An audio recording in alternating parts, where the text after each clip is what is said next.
Hey, I'm Forrest. And I'm Josh. And we're going to take you through the character production pipeline from then until now.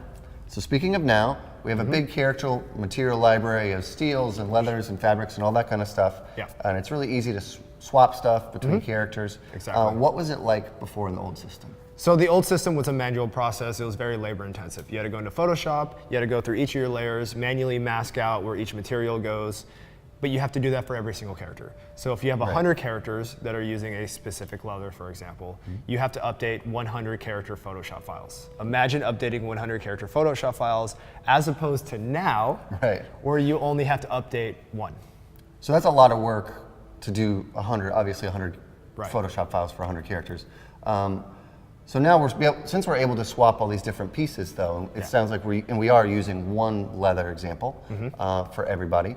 We spend a lot more time on that one leather because it's going to be seen everywhere. I mean, imagine dedicating resources to do a leather for 100 different characters. Imagine trying to keep it consistent across the board. It's going to be very difficult. And from an art director's standpoint, it's kind of a nightmare to deal with, right? Because you're all about consistency, right? Yeah, and maybe in different lighting scenarios, they were totally different. Where in the old system, in a dark environment would look bad with something, but it would look great, or vice versa. But now with this method, it's much more consistent. Yeah, it is consistent. The old method didn't really work with all lighting conditions either.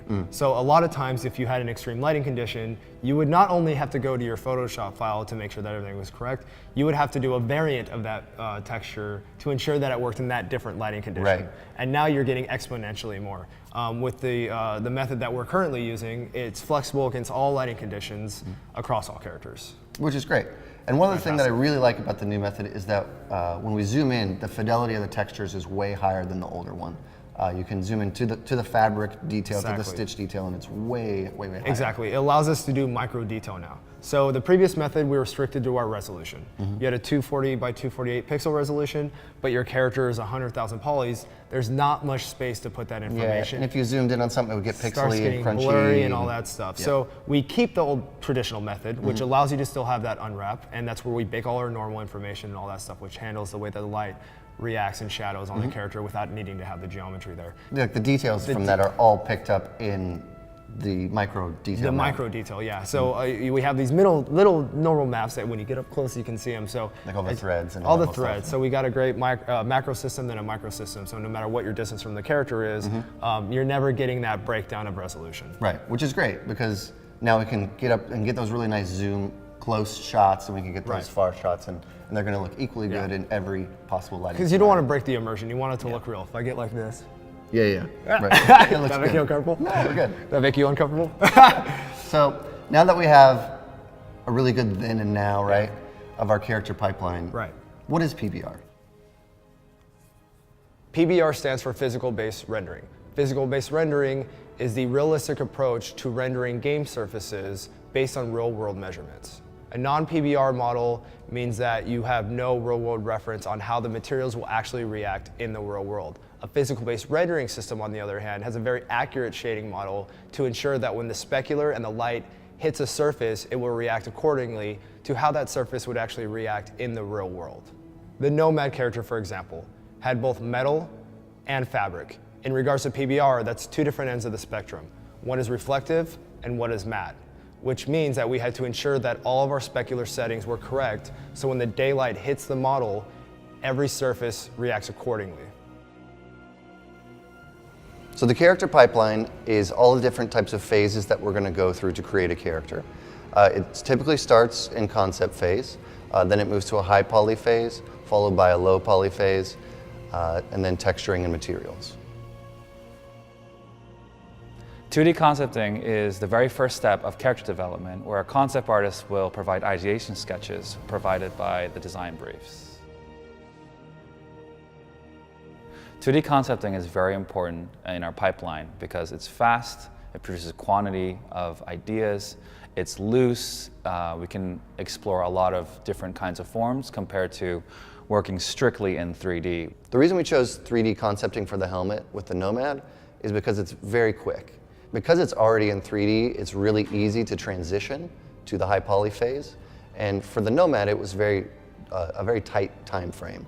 Because we ended up choosing the 3D concept, we're actually very, very close to the end result and got to the high poly phase much quicker? High poly is usually the first step in 3D visualization of a character, and it's the first time as you start to assemble it together, you can start to see come to life. And that's when we start to figure out a lot of the problems and a lot of the movements and most of the details that go into the character. And we flesh that out as far as we can to get the character as realistic and to the quality level that we want.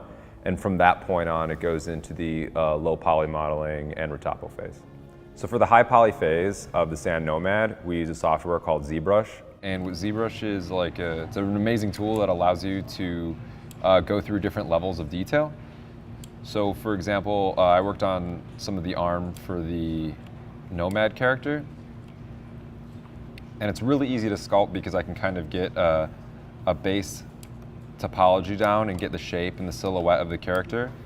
And then we're able to subdivide the polygons and continuously go up in detail, which allows us to do a few different types of things and get to more of a clay-like substance. And as you can see, the character gets more and more detailed as we go up in subdivision.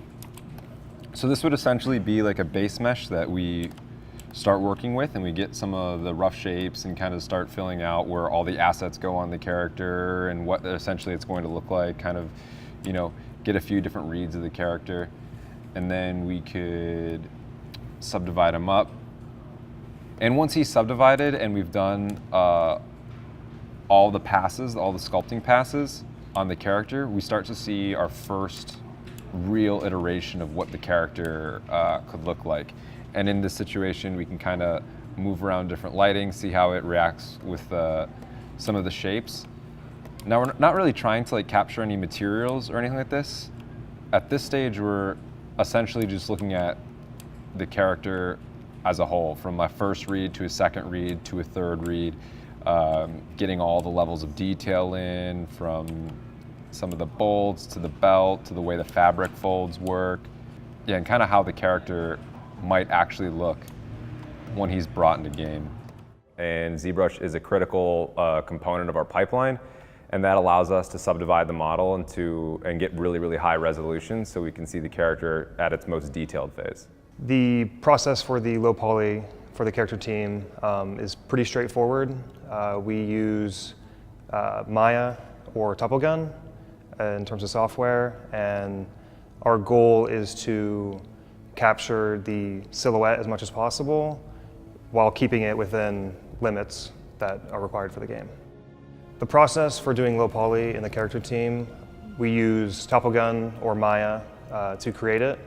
Our focus is on capturing the silhouette and making sure that the geometry isn't too high, and then it will kill the frame rate in the game. A low poly mesh is a simple mesh that is built up of quads and triangles to give us an approximation of what our high poly sculpt is. So it'll end up being little squares that build up the entire character. Our character pipeline uses a specular physical-based lighting model. So what that means is when the light hits a surface, we define on the surface through the specular channel exactly what type of surface that is. So here we are in a test map where we're doing some look dev on some materials for the Nomad. I'll show you some physical-based rendering stuff. Right here we have a gold polished material. Right here we have a very basic generic metal. And then right here we have a just very rough microsurface pattern, so it doesn't have much reflection.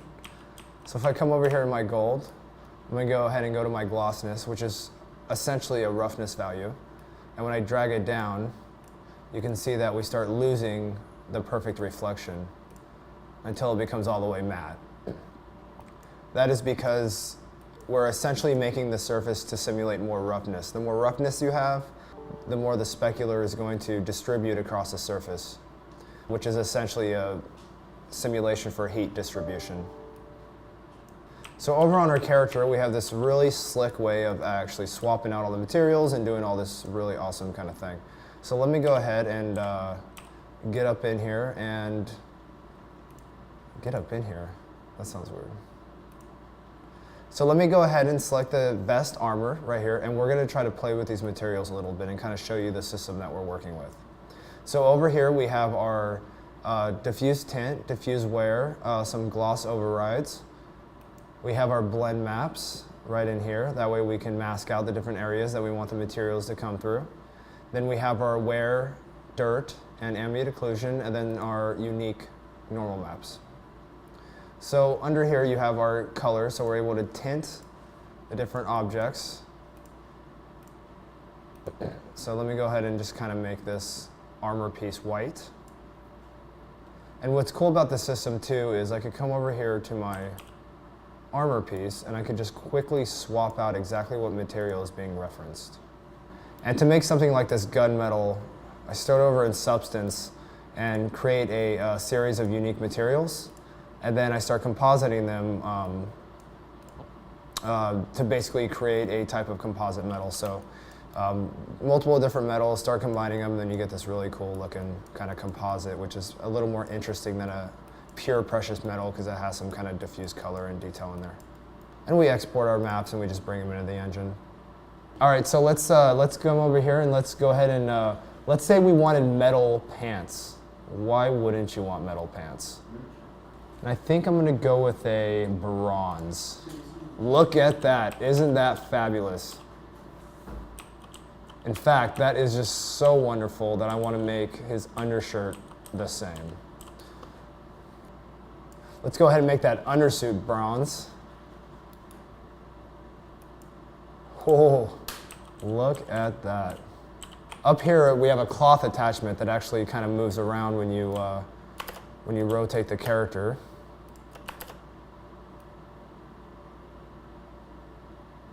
And not only does it move around, but it actually has a cloth shader applied to it.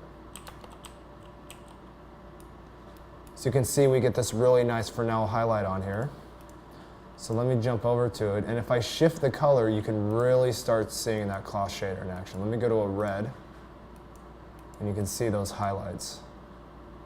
And that other color is the secondary reflection. So let me just kind of match a little closer.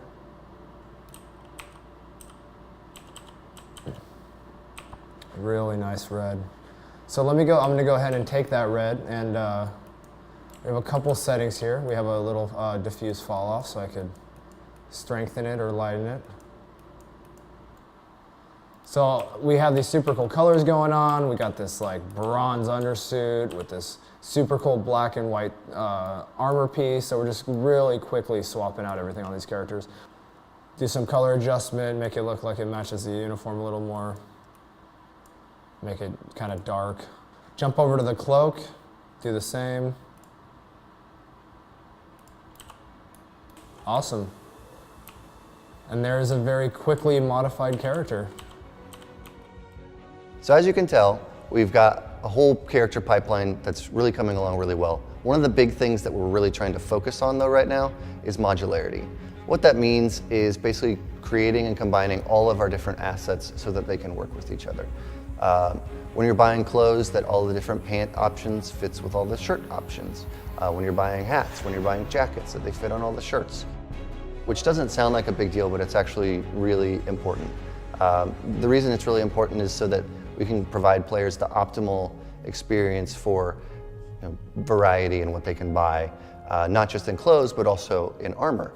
So we're doing this with armor as well so that you can wear different types of armor on different types of suits that can mix and match, and you can create the best combination for what your play style is.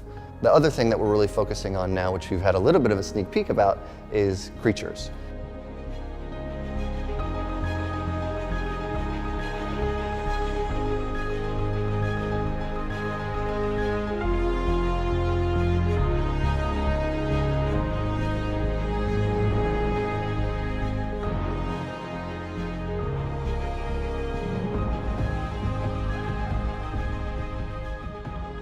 So in the future, we're going to be doing all these awesome characters, creatures, worms, as you've seen, insects, alien life forms that are going to fill out these awesome worlds. And with a strong character pipeline in place, any of this is possible.